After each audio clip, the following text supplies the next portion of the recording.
Sehat itu harus yang pertama sehat jasmani, betul. Artinya secara fisik sehat. Yang kedua dia mental, spiritualnya sehat. Yang ketiga sosialnya sehat, artinya dia di pergaulan dia oke gitu kan. Definisi yang keempat harus produktif. Nah, produktif ini apa?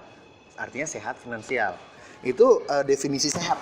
Pertanyaannya di luar sana, banyak nggak orang-orang yang secara fisik sehat, jasmani ya, mental, spiritualnya sehat, sosialnya sehat, tapi finansialnya nggak sehat. Nah, ini jadi bahaya, jadi problem. Oke?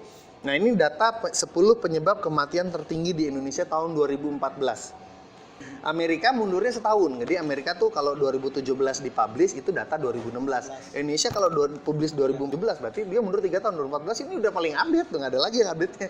Jadi nunggu tadi nanti 2018 akan keluar data 2015 gitu. Ya kayak gitu, dia mundurnya 3 tahun datanya. Paling tinggi stroke. Terus jantung, pembuluh darah, darah tinggi masuknya di situ. Terus diabetes dan seterusnya, dan sampai segini lah. Infeksi pencernaan. Ada satu nyempil kecelakaan lalu lintas 2,6%. Kebaca? Betul? Iya. Apalagi yang punya riwayat. Makanya pernah nggak masuk kuliah tuh ada form yang harus diisi gitu, riwayat penyakit keluarga. Bener nggak? Suruh diisi. Oh, bapak saya pernah sakit ini, ibu saya pernah sakit ini, paman saya pernah. Kenapa? Itu related. Jadi kalau misalnya kita punya keluarga, om kita, tante kita, bude kita, pak de, kakek kita ada riwayat diabetes, kita pun akan diabetes. 5, 10 tahun, 15 tahun, 20 tahun ke depan kita pun diabetes. Berdasarkan ilmu kedokteran memang begitu. Ya. Jadi orang sakit tuh mendasari salah satunya adalah riwayat keluarga. Wah, nakut-nakutin nih. Nah, bukan nakut-nakutin.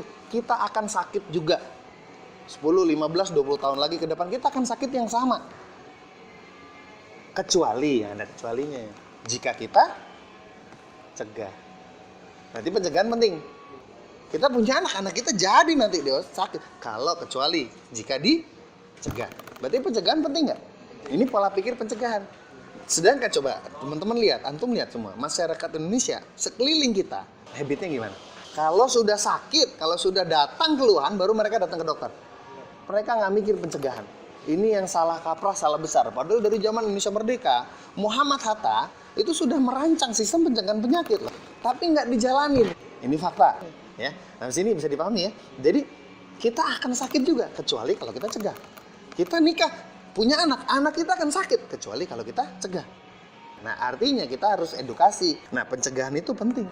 Kalau kita nggak cegah, kita sakit. Itu rumusnya begitu. Kebiasaan mengkonsumsi obat-obatan. Nah ini harus kita berhenti, kita harus stop. Kenapa? Obat itu racun. Orang minum obat makin sehat apa makin sakit? Makin sakit. Dapatnya tahu dari mana? Kalau kita belajar itu harus berdasarkan fakta. Harus ada dalil yang menguatkan. Benar gitu. Nah ini dia. Diabetes yang ada makin usianya bertambah makin sehat makin sakit. Makin sakit. 20-44 3,7% diabetes. 45-64 13,7-nya diabetes. Usia makin lanjut 65 ke atas diabetesnya makin naik angkanya. Artinya dunia kedokteran, para kalangan medis, orang-orang kesehatan ini oke lah dalam dunia pengobatan mereka makin canggih. Tapi kita ini semua gagal total dalam pencegahan penyakit, setuju nggak? Kalau kita nggak gagal, angkanya gimana? Dia nggak naik, minimal sama. Berarti kan 45-64 13,7%. Usia makin nambah, minimal tidak bertambah orang yang sakit. Sama deh. Atau kalau bisa turun bahkan. Ini pemahaman yang kita harus paham dulu. Gitu loh. Teknologi makin maju. Ada CT scan, MRI, segala macam, bioresonans, semuanya canggih gitu ya.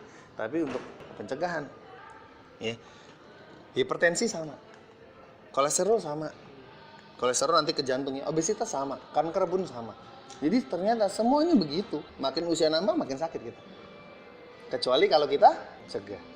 Kira-kira informasi ini berguna nggak buat masyarakat luas? Berguna. Jadi pencegahan, cegah. Anggaplah dari 10 orang yang kita sampaikan fakta ini, satu aja melakukan, mengubah tindakannya, mengubah perilakunya. Dia hijrah, dia migrasi, dia ubah pola pikirnya jadi pola pikir mencegah penyakit, dan dia melakukan apa yang kita sampaikan, pahala jariah nggak? Itu pahala ngalir terus tuh. Wah, saya kan punya riwayat keluarga diabetes. Saya nggak boleh makan manis-manis nih. Ini terlalu manis nih. Janganlah. Saya makan pisangnya aja biasa. Dia melakukan gara-gara kita udah sampaikan fakta ini, kita dapat pahalanya begitu. Nah ini, jadi harus disampaikan lagi nih. Fakta data ini harus kita sampaikan lagi nih. Ya begini-begini ya. Artinya, kita usia bertambah, kita makin tua. Mati itu pasti. Tapi dalam kondisi kayak gimana? Yang kiri apa yang kanan? Entah kenapa paradigma masyarakat di Indonesia tuh kalau usia tua itu sakit gitu loh. Emangnya nggak boleh kita punya kakek nenek? Emang nggak boleh kita punya orang tua kita tua tapi sehat terus? Atau kita pengennya gimana? Orang tua, ibu, bapak, nanti di usia tua mereka yang kiri apa yang kanan? Kayaknya kita nggak pengen orang tua kita ke sebelah kanan, bener nggak? Kita pengennya ke kiri aja gitu loh. Ya oke lah, usia nambah deh. Pasti itu mah sunatullah. Tapi kalau bisa main kiri lah. Artinya ini hanya bisa terjadi jika dari sekarang kita ngapain? Kita cegah. Cegah itu gimana? Berarti kita tidak boleh jadi sakit. Nah, apa yang bikin tubuh sakit? Yang bikin tubuh sakit itu ada 3. Yang pertama asam berlebihan, yang kedua dehidrasi kurang minum, yang ketiga radikal bebas. Kita bahas satu-satu. Asam berlebihan itu apa? Ini pertanyaan, apa yang Anda makan dan minum pagi ini? Rasa-rasanya orang Indonesia, termasuk kita, bukan hanya orang tua kita, termasuk saya. Nasi lah, gorengan ya kan, tepung-tepung, gula yang manis-manis, manis pakai gula, betul nggak? Kayak begini, susu, soda, ini kita minum, kita makan. Dan ini semuanya sifatnya asam ternyata. Ingat tadi asam berlebihan bikin tubuh sakit. Nih, ini makanan-makanan yang sifatnya asam. Ini yang sebelah kiri sifatnya asam, yang tengah-tengah yang hijau ini netral, yang kesana sifatnya basah. Terlalu asam sakit, netral ya netral, sehat berarti harus basah. Yang sehat kalau kita lihat jeruk, pisang, alpukat, wortel, tahu, tempe yang begini-begini. Ya anggur, brokoli, semangka, sayur, buah lah, banyak kayak begitu. Nih penyebab utama kanker kata Dr. Otto Heinrich Warren, peraih Nobel tahun 1931, Nobel Kesehatan Dunia. Kanker, cancer, there is only one prime cause. Kanker hanya ada akarnya tuh satu doang. Akar asal muasalnya tuh satu doang. Kanker muncul karena perubahan metabolisme ke kondisi primitif. Metabolisme yang benar itu kita menghirup oksigen, tubuh di metabolisme yang benar begitu. Tapi yang terjadi pada kondisi kanker, dia tubuhnya itu switch, dia berubah, dia memfermentasi gula. Dari mana gula berasal? Ya, you know lah. Makanya itu jadi bumerang yang nggak bagus. Fermentasi gula, tubuh memetabolisme fermentasi gula menghasilkan asam. Paham ya? Gulanya manis. Bukan rasa di mulut nih, asam bukan di mulut, sifat ya, bersifat asam. Nah, kondisi jaringan kanker menyebabkan tubuh bertambah asam. Kebayang ya? Jadi kan pertama fermentasi gula, ya kan? Lalu terjadi menghasilkan asam. Gara-gara ini muncul kanker. Jaringan kanker membuat tubuh bertambah asam. Asamnya naik lagi. Jadi kankernya apa yang terjadi? Tambah parah. Karena kanker tambah parah, kanker membuat kondisi tubuh kita makin asam lagi. Loh, jebakan maut nggak tuh? Iya. Arahnya kemana tuh kalau udah kayak gitu tuh? Stadium kankernya makin lanjut, kondisi asamnya makin lanjut. Simpelnya gimana? Cegah, jangan sampai tubuh kita asam. Nah ini kata Dr. Otto Heinrich Warburg. Kata Dr. Helmut Giflas, dia bilang jagalah tubuh Anda tetap basah. Basah ya, bukan asam. Kalau asam bersiap terhadap semua masalah kesehatan. Nah ini Dr. Keiichi Morishita. Ini di bukunya beliau Hidden Truth of Cancer. Jika darah berubah menjadi kondisi yang asam, maka kelebihan asam ini disimpan di suatu bagian tubuh. Jadi kalau tubuh kita darah asam, asam ini akan ditumpuk di satu bagian di tubuh kita. Kita nggak tahu di mana dia dapatnya. Asam yang disimpan di bagian tubuh tersebut akan membuat sel-selnya mati. Sel di sekitarnya mati. Kenapa? Nggak kuat, terlalu asam deh, mati deh selnya. Nah, tapi nggak semua sel mati. Ada yang mampu bertahan. Nah, yang mampu bertahan ini itu abnormal dia. Dia nggak normal. Harusnya gimana? Kalau kena asam mati. Kalau kena asam dia bisa bertahan, berarti dia abnormal. Ini disebut keganasan. Yang namanya keganasan berarti apa? Jadi artinya supaya kita sehat, apa yang harus kita lakukan? Solusinya simple. Zaman dulu ada pepatah, you are what you eat. Bener nggak? Anda adalah apa yang Anda makan. Iya kan? Kira-kira pepatah tersebut bener atau enggak? Bener ya? Ada sejarahnya lagi. Cerita lagi sejarah nih ya. Sejarahnya gimana? You are what you eat. Jadi zaman dulu orang lihat tubuh manusia ini kan daging. Ya kan? Jadi apa yang kita makan jadi daging. Anda adalah apa yang Anda makan. Apa yang Anda makan jadi daging. Jadi solusinya apa? Solusinya sederhana. Ubah aja makanannya. Berarti berubah tubuh kita. Kan gitu. Logikanya begitu. Dirubah makanannya, dirubah tubuh. Jadi gantilah makanan kita menjadi vegetarian. Selesai sudah. Berarti kita makannya buah-buahan, sayur-sayuran. Udah. Telur nggak bisa. Susu nggak bisa. Kok jadi susah ya? Makanya ada pertanyaan. Masyarakat bisa nggak? Belum tentu. Kira-kira sanggup nggak berubah pola makan jadi vegetarian? Siapa yang oke siap? Kayaknya saya oke deh vegetarian. Jadi dari 10 orang yang yes cuma 2 doang gitu loh. Ya kalaupun yes, 5 tahun lagi masih vegetarian nggak? Belum tentu. Kebayang nih? Berarti mencegah itu memang butuh perjuangan gitu loh. Iya kan? Makanya ada pertanyaannya, bisa nggak? Nggak bisa. Makanya you are what you eat itu paradigma lama. Seiring dengan perkembangan zaman, ternyata tubuh kita, you are what you eat, udah nggak relevan. Ilmu pengetahuan ditemukan bahwa 75% tubuh kita adalah air ternyata. Ya, air. Ada bukunya tuh, Masaru Emoto. Ya kan? The Power of True Water, kata pengantar oleh Agim. Ya, tapi jelas dalilnya di Quran ada, ya kan? Di ilmu pengetahuan ternyata betul 75% tubuh kita adalah air. Jadi solusinya ternyata bukan hanya mengganti pola makan. 75% tubuh kita air. Jadi yang harus kita ganti adalah air. So, change your water. Sampai sini bermanfaat nggak nih data fakta slide ini? Gimana kalau kita sampaikan ke masyarakat atau keluarga kita dulu deh? Kira-kira mereka dapat pencerahan nggak? Dapat perbaikan nggak mindsetnya? Ya. Jadi karena tubuh kita harus diganti air, kan gitu aja. Gantinya pakai air apa? Ya kalau mau diganti air harus air yang kualitasnya terbaik biar tubuh kita pun komposisinya jadi komposisi yang sangat-sangat optimal terhadap kesehatannya kan. Nah, maka itu air yang terbaik itu apa sih? Apa kira-kira? Berarti harus diganti air yang terbaik. Air yang terbaik air Zam-Zam. Oke. Ada yang mau membantah nggak air ini nggak baik? Air ini berbahaya buat kesehatan. Air ini ternyata tidak terbukti berkhasiat itu. Ada yang membantah nggak? Penelitiannya kan jelas semuanya. Ada. Nah, Allah Maha Adil. Allah bikin nggak hanya di Mekah, di Jerman, di Perancis, di India, di Jepang, di Meksiko ada mata air yang komposisinya persis seperti air Zam-Zam.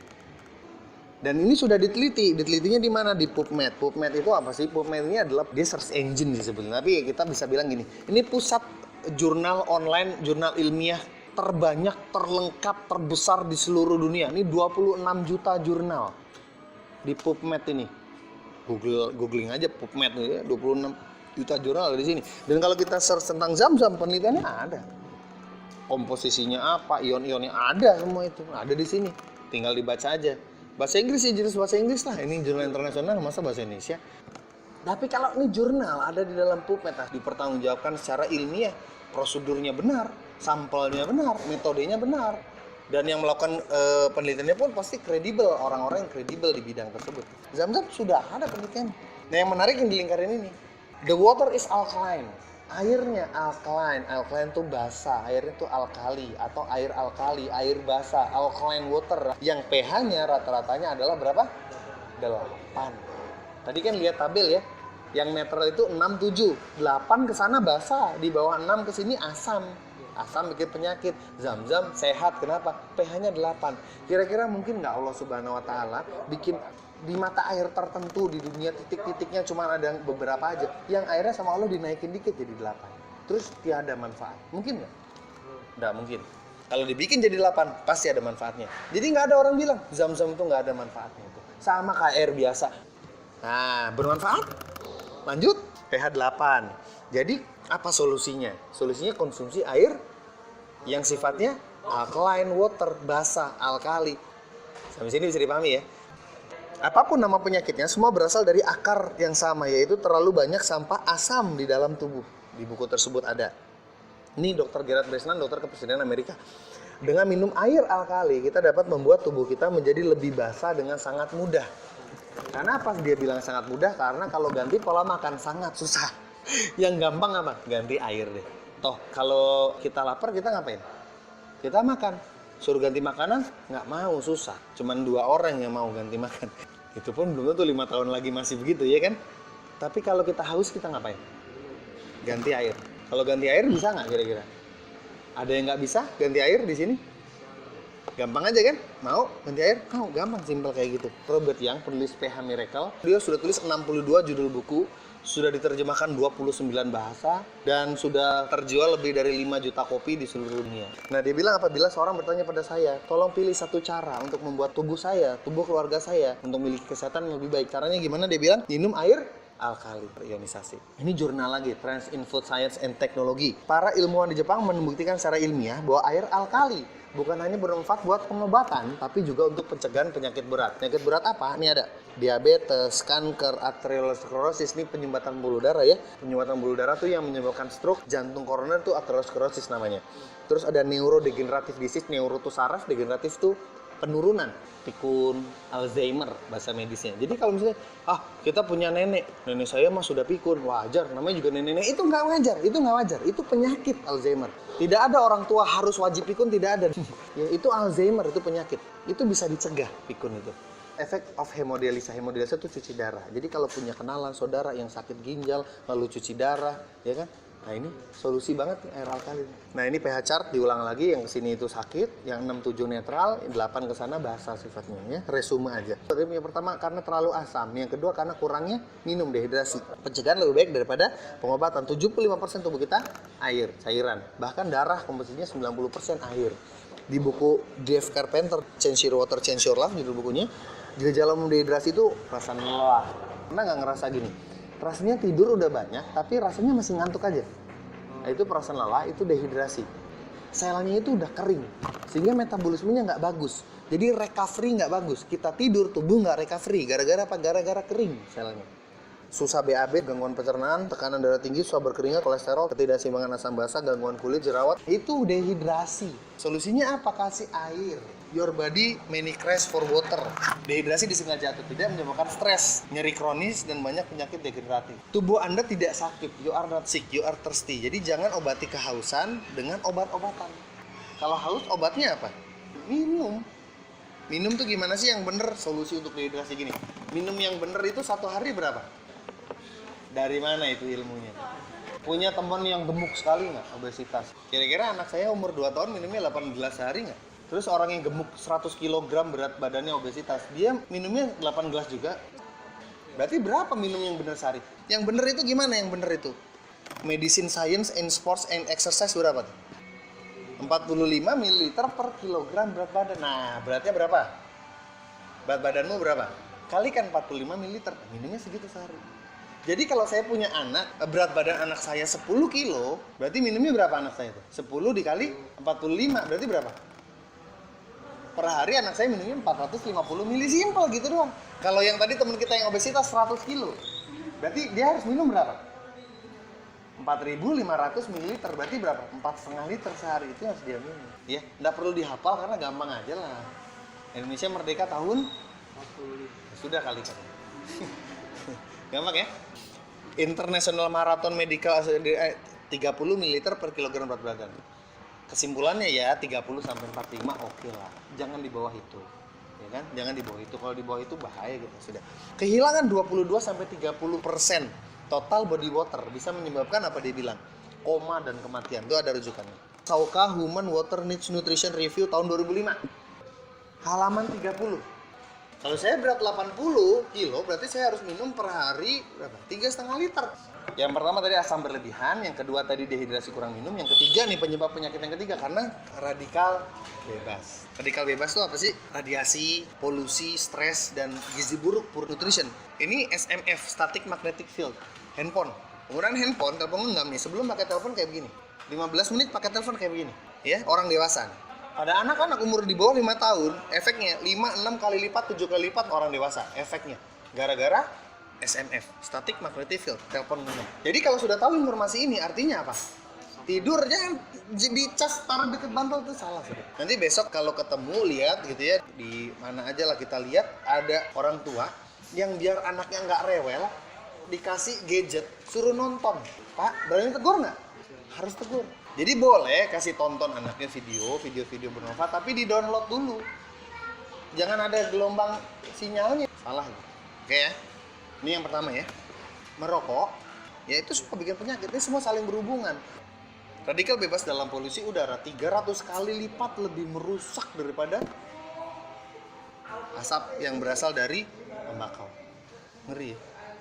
Ya kita hidup, ya kita naik motor, ya kan? Pinggir jalan, polusi udara, itu semuanya kan asap gitu loh. Solusinya gimana jadi?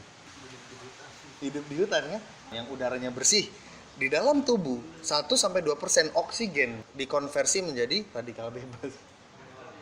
Kok hidup di hutan juga masih dapat radikal bebas ini ya? Gimana caranya gitu kan? Bahkan tubuh kita, sel tubuh kita, dia bermetabolisme ya, dia menghasilkan 10.000 kali dalam sehari memproduksi radikal bebas. Artinya sunatullah radikal bebas mah sudahlah.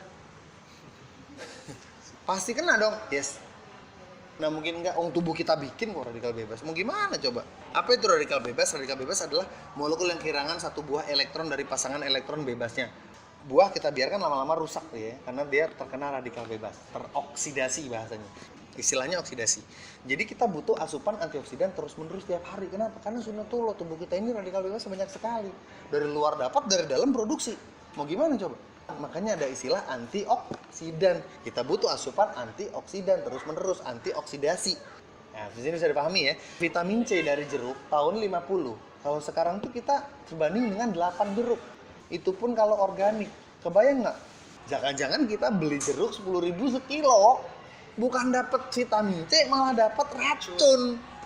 Ya, ini ada namanya Ray Kurzweil, nanti googling juga ya. Ini orang cerdas, jenius ya. Ini penemu voice recognition dulu. Ini penemunya, orang futuris ya. Beliau ini bilang manfaat air alkali. Manfaat air alkali tidak hanya sekedar membasahkan cairan tubuh. Hal yang terpenting adalah ORP negatifnya yang tinggi. ORP negatifnya yang tinggi yang memiliki kemampuan menetralisir radikal bebas. Jadi radikal bebas bisa dinetralisir dengan ORP negatif yang tinggi. Apa itu ORP? ORP itu singkatan oxidation reduction potential. Dia bisa positif, bisa negatif. Makin positif angkanya, makin sifatnya oksidatif. Berarti makin merusak. Makin negatif, makin bersifat reduktif. Reduktif berarti antioksidasi. Kebalikannya. Buah-buahan, kalau dikatakan buah-buahan mengandung antioksidan, berarti harusnya buah-buahan ORP-nya positif atau negatif? Negatif, harusnya negatif karena positif oksidasi, antioksidan, reduksi. Kesini reduksi. ORP pada buah-buahan. Nih, buah pir negatif 300 sekian, jeruk negatif 300 sekian, pisang negatif 400 sekian, tomat negatif 203. Berarti benar buah-buahan mengandung antioksidan. Buah-buahan yang organik. Ini ya, kelihatan ya. Sudah. Dan ternyata Masya Allah, Allah ciptakan air-air ajaib ini. Dia itu reduce water. Dia dibilang natural reduce water. Jadi ada jurnal yang menyebutkan bahwa air-air ini mempunyai kemampuan mereduksi. Reduce tadi ingat, reduksi itu apa? Kiri negatif. Jadi air-air ini diukur negatif. Jadi air ini, saya merinding jadi ceritanya. Air ini kita minum nih, ternyata dia reduksi. Jadi semua racun itu kita minum air zam-zam ya, air-air kita minum dia terreduksi, dia ngikat racun dibuang, detox. Ini Allah udah bikin luar biasa kan. Air ini ternyata dia punya kemampuan mereduksi, dia ORP-nya negatif. Dan kata Ray Kurzweil, dia bilang hal terpenting dari air alkali adalah ORP negatifnya itu, karena mengikat radikal bebas. Di penelitian itu disebutkan sumber mata air ajaib ini memiliki kandungan molekular hidrogen. Hidrogen itu gas H2, molekular hidrogen gas H2. Jadi rupanya mempunyai kemampuan mereduksi karena adanya gas hidrogen di dalam air itu. Nah, hidrogen itulah yang membuat mampu mereduksi ORP negatif. Sekarang bahkan kalau googling ada namanya MHF, Molecular Hydrogen Foundation. Keren banget nih, meneliti khusus molekular hidrogen. Ada 500 jurnal lebih yang sudah mereka teliti, yang dari segala macam asosiasi kedokteran seluruh dunia. Kesimpulannya apa? Nih yang di lingkaran merah. Over 500, lebih dari 500 jurnal ternyata membuktikan gas hidrogen memiliki therapeutic potensial, kemampuan terapi terhadap semua organ tubuh, every organ, semua organ tubuh, dan menyembuhkan 150 different human disease model, menyembuhkan 150 penyakit di tubuh manusia. Semua organ tubuh dan 150 jenis penyakit disembuhkan oleh hidrogen. Dahsyat kan? Kita edukasi tentang dua hal. Satu, edukasi kesehatan, ya ini tentang ini. Yang kedua, kita harus ngerti melek bisnis.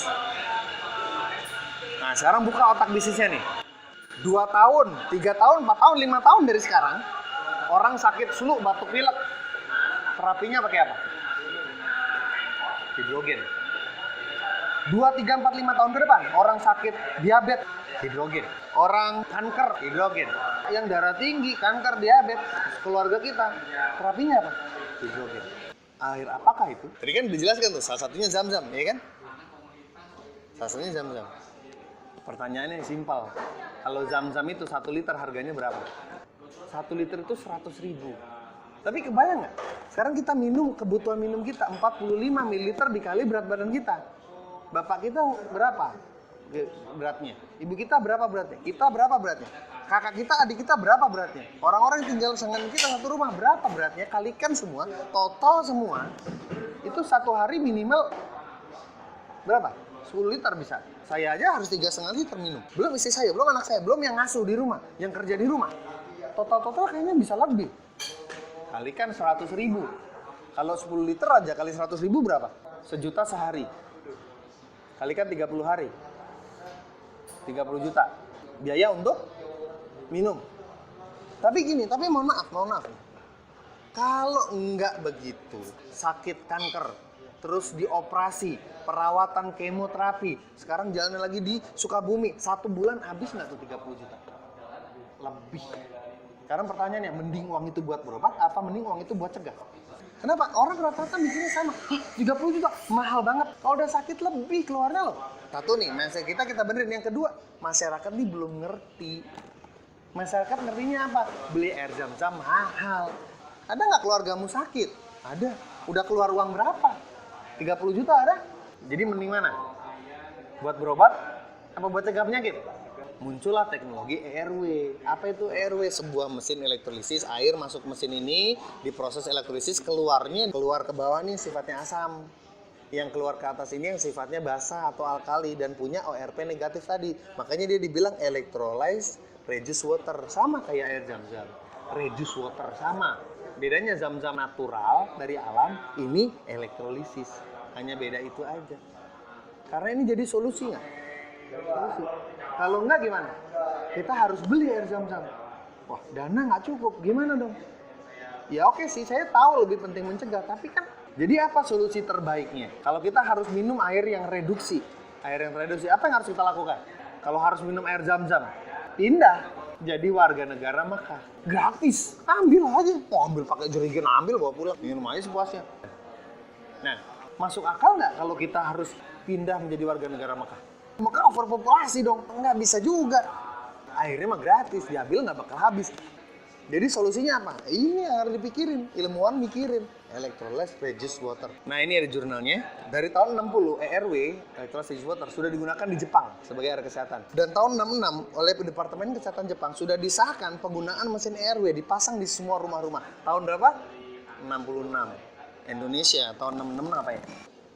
Orang Jepang sudah mikirin rakyatnya minum pakai mesin ERW di semua rumah. Tahun 94 Departemen Kesehatan Jepang terbentuknya perkumpulan air alkali tahun 94. Dari 66 sampai sekarang 2018 berarti sudah berapa tahun? 50 tahun lebih, betul nggak? Jadi warga negara Jepang sudah 52 tahun oleh pemerintahnya disuruh minum ERW. Berarti harusnya warga negara Jepang sehat nggak? Sehat ya? Harusnya sehat kan, udah 52 tahun sehat. Apa hasil bukti nyata bahwa warga negara Jepang sehat? Buka aja di Google, cari angka harapan hidup. Usia harapan hidup tertinggi negara apa? Nomor 1. Apakah ada solusi? Ada, yaitu apa? Electrolyzed reduced water tadi. Jadi bukan sekedar air alkali, tapi harus air yang ERW. Ini Dr. William Kelly, penulis buku The Dr. Hugo Scott, dia bilang apa? Air alkali yang diproduksi oleh mesin elektrolisis adalah kemajuan terpenting dalam dunia kesehatan semenjak penemuan penisilin oleh Alexander Fleming. Dulu tuh ibu-ibu masak di dapur ya, tangannya keiris, itu tangannya bisa bengkak, bernanah, infeksi, meninggal. Nah, Alexander Fleming temukan penisilin dari jamur itu kan. Jamur dia temukan penisilin, itu bukan menyelamatkan orang 100, 200, 1000, 2000, ratusan juta nyawa pada saat itu diselamatkan. Nah, sekarang penduduk dunia 7,5 miliar. Gimana caranya menyelamatkan 7,5 miliar penduduk? Gimana caranya? Apa solusinya? ERW.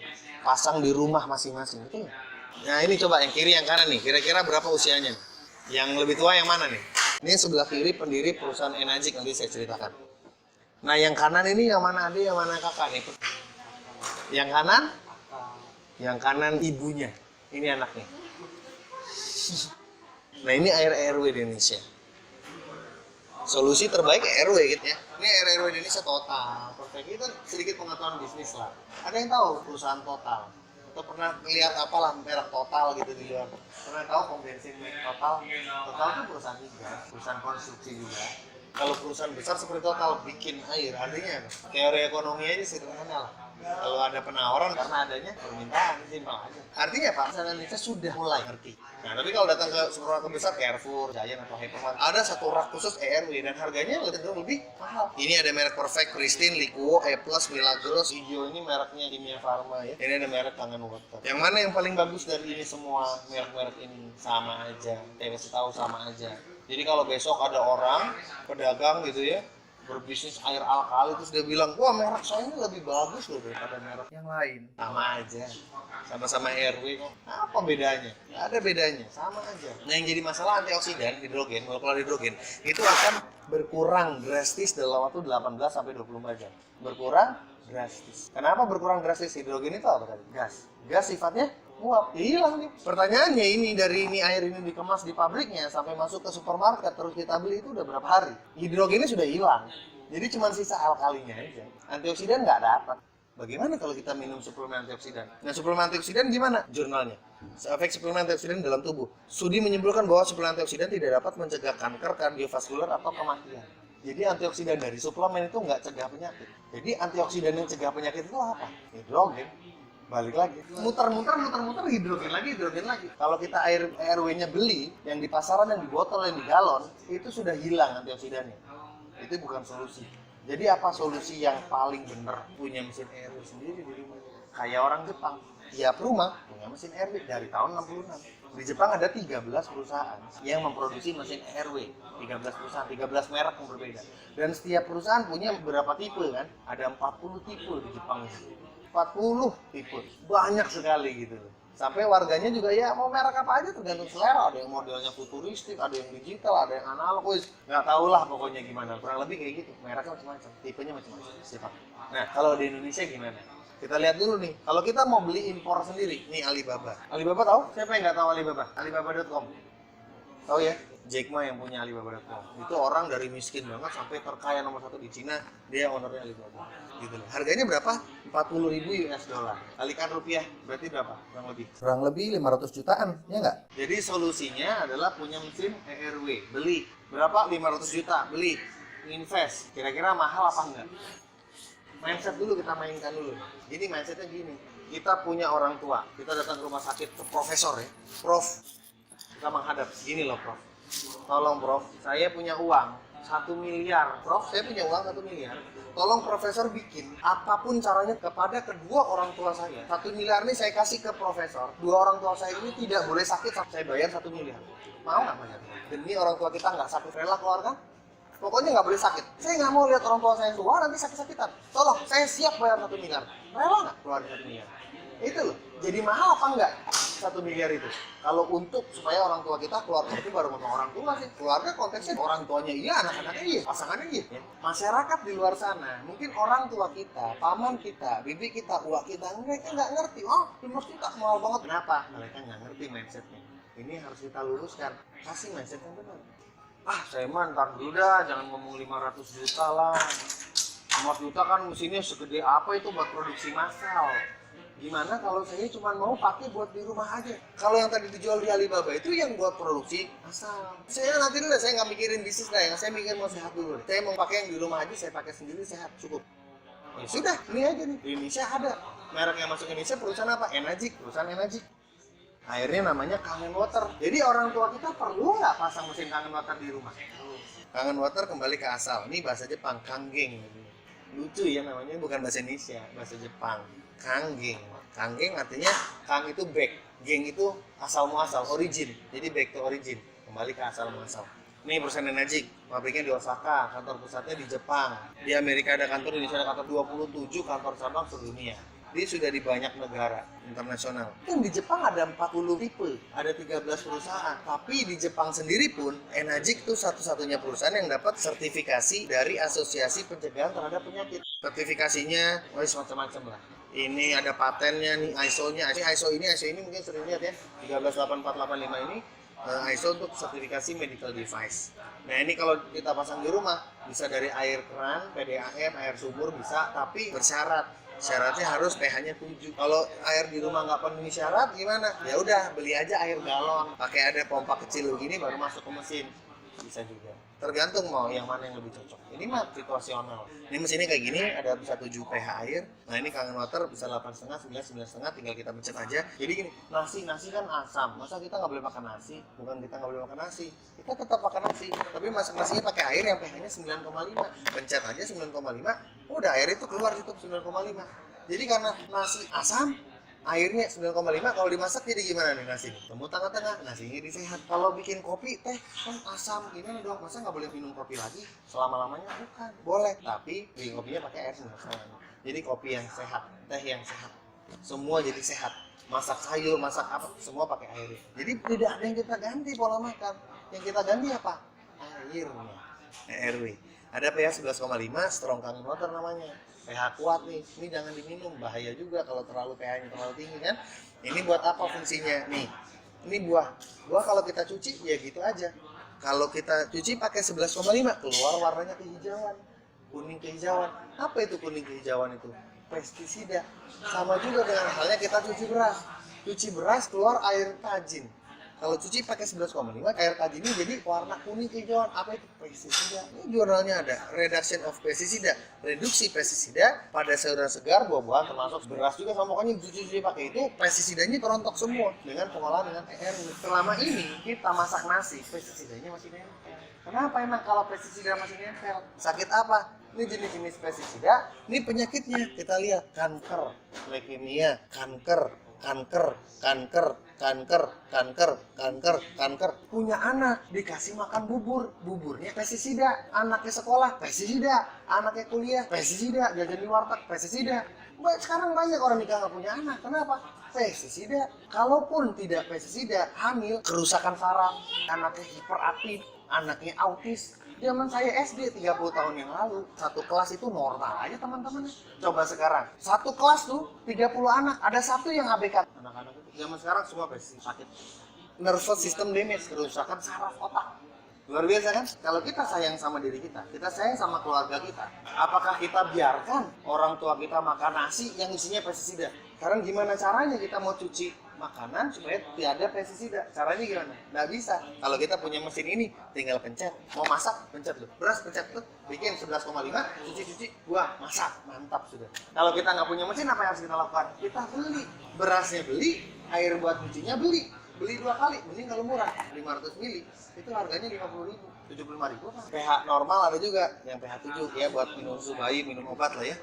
Ini beauty water pernah lihat ya, semprot-semprot pH-nya 5,5, 6, 2,5 asam kuat, jangan diminum juga ya, bukan diminum, dibuat antiseptik. Udah uji lab 30 detik, ini kuman-kuman yang mati 30 detik.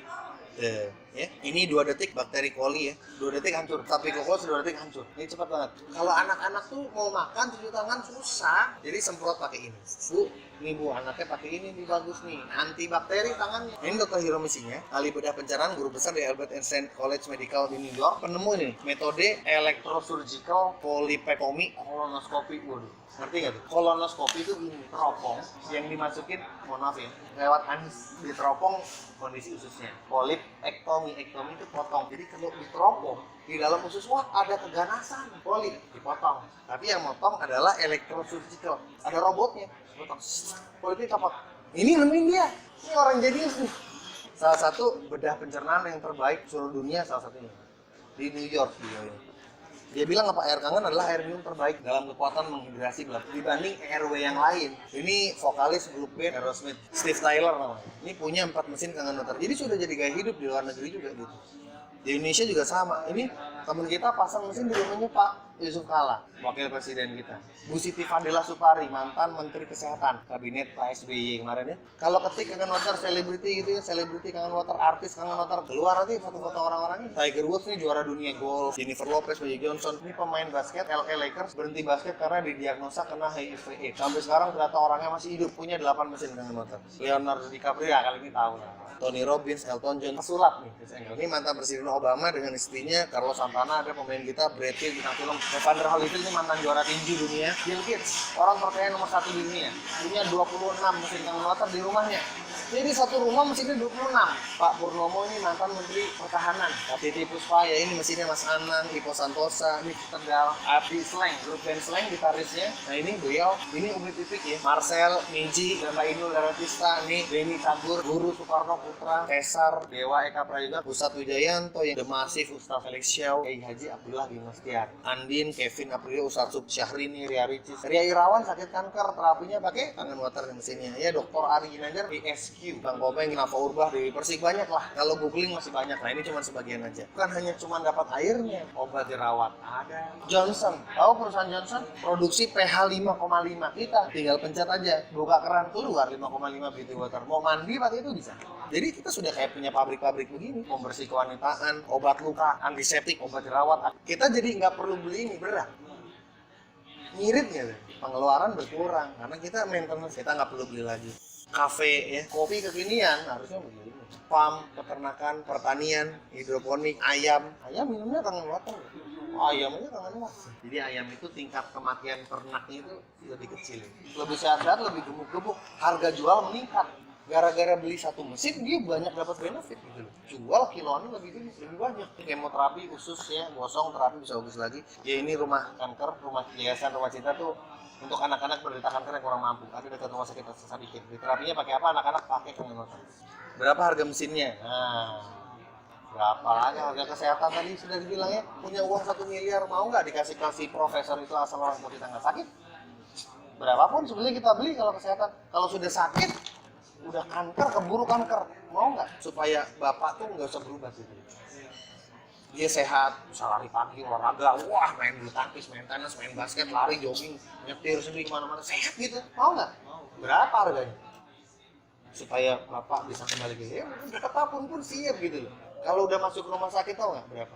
ICU itu 1 malam itu 1,5 juta. Kamarnya doang, belum tindakan, belum jasa, belum obat-obatan. Makanya nggak heran kalau masuk ICU itu sehari itu 2,5 juta, 3 juta sehari.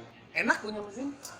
Enak ya? Nah ini harus kita sampaikan ke orang tua kita, ke keluarga kita, keluarga besar kita, ke masyarakat luas bahkan nantinya bahwa punya mesin itu untung. Untung kenapa? Karena mencegah sebelum sakit itu lebih untung.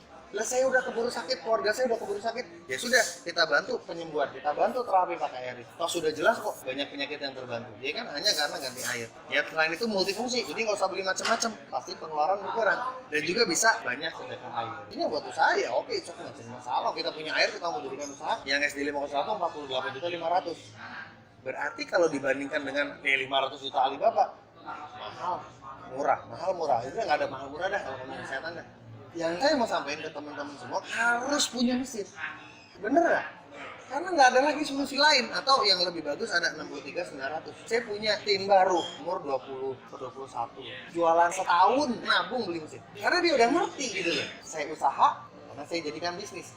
Nah gambarannya gini, gambaran simpelnya, ada nggak sehari kita beli kopi, roti, makan yang isinya pestisida, sifatnya asam, keluar 20.000 sehari nggak? Ada pengeluaran segitu sehari untuk beli yang sifatnya asam? Lebih, kalau dikalikan 15 tahun 100 juta loh.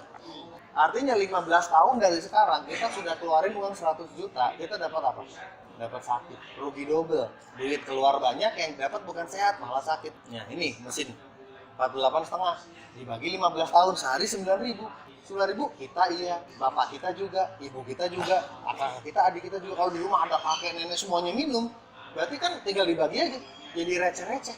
Kita punya rumah, punya kendaraan, anggaplah motor, mobil. Pertanyaannya simpel, ini aset atau bukan? Definisi aset menurut hukum ekonomi adalah apa? Setelah suatu benda bernilai yang memberikan arus kas positif, cash flow positif, artinya ngasih duit masuk. Jadi rumah yang kita punya aset bukan? Liabilitas. Aset kok rumah saya? Loh, kok bisa? Kan di rumah saya ada 20 kamar, saya jadikan kos-kosan. Ya udah, itu aset rumahnya bener, karena rumahnya ngasih duit. Tapi kalau enggak ya bukan aset, itu tempat ini bukan aset. Sekarang pertanyaannya, kalau kita punya mesin ini, kita cuma keluarin 48.500.000, kita bisa cegah seluruh keluarga kita dari penyakit dan kita bisa jadikan bisnis. Berarti ini aset atau bukan? Kalau punya mesin ini aset bukan? Kenapa? Karena bisa ngasih income. Paradigmanya harus kita luruskan dulu tuh, ini asetnya. Jadi, sekali lagi nih, kita punya mesin ini tujuannya adalah apa? Investasi. Dan juga dia bisa mengirit biaya kesehatan tahunan di Amerika sebesar $1,5 triliun sampai 90%. Jadi pengeluaran akan susut 90%. Sekarang kita melangkah yang bab 2 tentang bisnis. Kalau kita mau bisnis yang simpel di dunia air ya. air isi ulang. Kan air isi ulang harus ada izin, itu dinas kesehatan setempat. Ada checklist, ada standarnya. Jadi kalau kita datang ke dinas kesehatan mau bikin isi ulang, nanti sama orang dinas itu ada checklist yang harus kita isi. Begitu kita sudah penuhi syarat, baru keluar izin dari dinas. Nah, kali tembok kan gitu, izin. Perlengkapan itu kalau nggak standar kan kita nggak lolos izin. Ketika pulang, kalau nemu isi ulang tanya, Mang, kalau bikin isi ulang nih, instalasi semua habis berapa? Tanya, 30 juta loh, kurang lebihnya. Belum termasuk sewa tempat, kontrak, kalau pinggir jalan bisa keluar berapa? 100 lah. Nah, sekaligus buka di Kementerian UMKM, singkatan dari UMKM, usaha mikro, kecil, dan menengah. Nah, dicolong dilihat, dicek. Apa itu definisi usaha mikro? Dikatakan mikro jika modalnya kurang dari 50 juta, itu mikro. Kalau usaha kecil 50 sampai 500, usaha menengah 500 sampai 5 miliar, di atas 5 miliar itu sudah usaha besar. Kalau misalnya mau bisnis kos-kosan, kira-kira butuh modal berapa? Berapa modalnya? Miliaran ya. Jadi minimal banget usaha kos-kosan tuh masuk usaha menengah loh. Bahkan kalau kos-kosan itu yang pinggir jalan raya, depannya langsung ada angkot yang 24 jam, itu berapa nilainya? Jadi sudah usaha besar masuknya kos-kosan itu. Nah sekarang kita bicara usaha mikro, modal di bawah 50 juta. Sekarang mau bisnis apa? Usaha fashion tuh minimal menengah, rumah makan tuh menengah, 500 ke atas, yang bonafit, yang murah. Nah, jadi mau bisnis apa yang di bawah 50 juta sekarang? Isi ulang salah satunya. 1 galon isi ulang berapa? 5.000 lah tengah-tengah ya kan? Bicara bisnis ya, kita mau dapat omset 1 juta per hari. Untuk bisa dapat 1 juta per hari dengan harga jual 5.000 per galon, berarti harus jual berapa galon seharinya? 200 galon sehari. 200 galon sehari suruh jual, sanggup nggak? Kalau produksi mungkin bisa aja karyawan ya bikin 200 hari ini, bisa aja karyawan ngerjain, mau jual ke siapa? Nah itu masalahnya. Kalau bisnis kangen water gimana? Sama izin, urusin izin, modalnya kurang lebih 30 juta, nggak perlu sewa tempat karena kita pasang mesinnya di rumah aja. Kenapa di rumah? Kan kita minum, kita masak pakai air itu. Galon yang 19 liter ini 50.000 aja kita jual. Belum galon ya, tambah galon 80 85 ya. Terus galon yang 5 liter 25.000. Yang strong acid super semprot sama acid water tuh 50.000 sepasang. Strong kangen 11,5 tadi, cuci beras pestisida 50.000. Nah kita mau dapat 1 juta sehari, kita harus jual berapa? Kita cuma jual 5 aja loh. Kalau 5 sehari masuk akal nggak? Gimana caranya kita jual 5 tapi dengan mudah menyenangkan? Ada strateginya. Gimana strateginya? Strategi sekarang kita bahas ya. Strateginya seperti apa? Yang pertama edukasi. Gini, kalau kita tanya sama orang sekeliling kita, kanan kiri depan belakang, tetangga, RT RW segala macam, kita tanya kangen water tahu nggak? Mungkin mereka tahu, tapi apakah mereka sudah diedukasi, ada penelitian jurnal? Belum tentu. Jadi cuman sekadar tahu, mungkin lihat mereknya, ya kan? Pernah lihat spanduk bannernya, cuman itu aja gitu, sekadar tahu gitu aja. Jadi perlu kita edukasi supaya mereka paham. Gambarannya gini, kalau tadi saya edukasi nih, jadi pengen nggak mengubah hidup? Minimal banget gitu ya, sebelum kita ngomongin mesin, saya beli dulu deh 1 galon buat orang tua saya. Kebayang gitu nggak? Saya coba dulu deh, nyoba dulu deh. Nanti orang tua saya di Sukabumi, saya suruh beli deh di Sukabumi deh. Tinggal minta kirim. Ya coba dulu lah 1 minggu.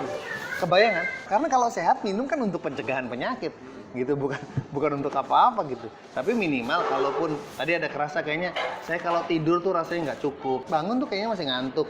Itu udah gejala-gejala dehidrasi, coba aja. Ya badan seger, enak gitu loh. Terus nggak gampang capek, minimal gitu. Itu namanya edukasi. Strategi kita adalah edukasi. Kita jemput bola. Sehari 1 atau 2 kali edukasi. Jadi semua bisnis apapun sama sih. Sama aja, kalau nggak diedukasi, market, pasar nggak akan ngerti. Ya kan? Kan kuncinya diedukasi kan? Kunci segala bisnis apapun diedukasi gitu. Kita punya kerudung, orang mana tahu kerudung ini bagus. Ini loh, ini kerudung ini bahannya beda nih ya. Coba dijelasin nih ya, ini tuh kombinasi katunnya sekian persen, ini sekian persen kombinasi sehingga dia kalau kena sinar UV, dia mantul. Iya kan? Ibu tahu kaca film? Nah, kaca film tuh mantul. Jadi ini setara dengan kaca film yang di penelitiannya adalah bisa mencegah penyakit kanker karena laku nggak tuh kalau diedukasi? Beli. Orang jual kerudung aja, kalau diedukasi, orang pada beli. Nah, kunci edukasi. Yang kedua, orang kalau sudah, wah, udah kebuka, sudah ngerti, sudah paham, nah kan, kita buka peluang bisnis. Nah, peluang bisnis apa? Gini Pak Sep, buka reseller Pak Sep.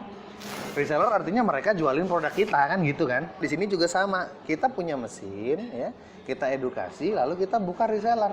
Reseller itu dapat diskon. Diskonnya berapa? 30%, 50%. Bedanya di mana? Kalau 30% orang simpen deposit 500.000 di kita. 50% diskon depositnya 1 juta. Ya produk 2 juta diskon 1 juta. Jutanya bayar dulu deposit. Atau yang berikutnya berlangganan. Apa tuh berlangganan? Berlangganan itu bayar 500.000 sebulan Pak Asep. Jadi satu RT nih, Pak Asep satu RT itu ada berapa kakak kurang lebih?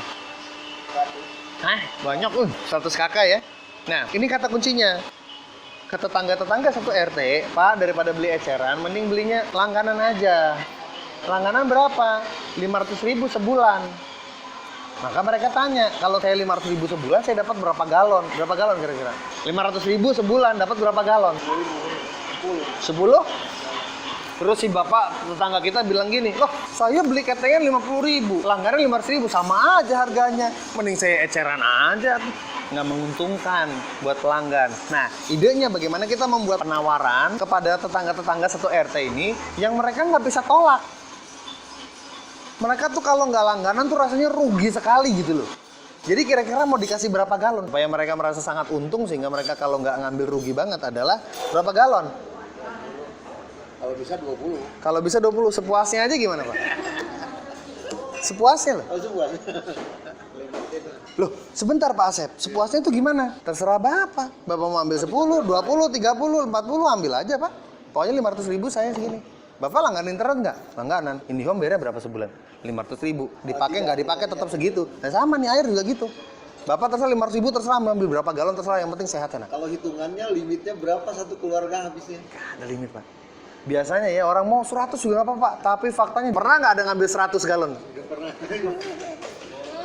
Paling banyak juga 15 Malu ya. sendiri Pak. Wah, tar dulu. Kalau nanti mereka bagi-bagikan ke keluarganya yang lain, gimana dong? Nggak apa-apa, bagiin aja. Kalau budenya Pak Adenya minum pada sehat, berkahnya ke siapa? Ke kita. Kita rugi nggak? Enggak. Kenapa nggak rugi? Kan cuma buka keran. Bisnisnya nggak usah pelit-pelit banget lah bisnis. Orang cuma buka keran, apa ruginya? Itu bisnis. Nah, sekarang pertanyaannya, kalau tetangga satu RT kita edukasikan, boleh mereka diundang ke rumah atau kita yang samperin, itu teknis aja. Yang penting kita harus paparkan edukasi ini seluas-luasnya. Tapi kita punya mesin. Kalau sepuasnya, kira-kira orang pada mau langganan nggak? Tadi satu RT Pak Asep cerita 100 kakak, saya downgrade 50 kakak aja setengahnya. Kondisi ekonominya ada yang punya, ada yang enggak. Artinya gini, dari 50, satu RT 10 kakak aja yang langganan. Masih masuk akal nggak? Masih ya? Masih oke kan? 10 kali 500.000 berapa? 5 juta sebulan. Nah, sehingga nih otak kita harus berkembang. Bentar nih kan kalau satu RT, kalau kita kelola 4 RT, 5 RT bagaimana? Ya dikalikan aja. Kalau 4 RT, 5 RT kan 20-25 juta sebulan. 6 bulan deh, 6 bulan untuk 4 RT, 5 RT oke nggak? Optimis nggak? Nah ini, itu dari bisnis konvensional alias retail.